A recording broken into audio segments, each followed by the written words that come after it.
NZRWS class and 7 1/4.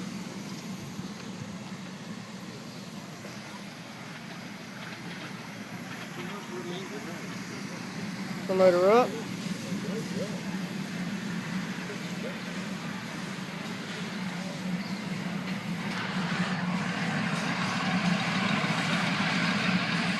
Very realistic in the cab. Enough pressure, enough water. Firebox.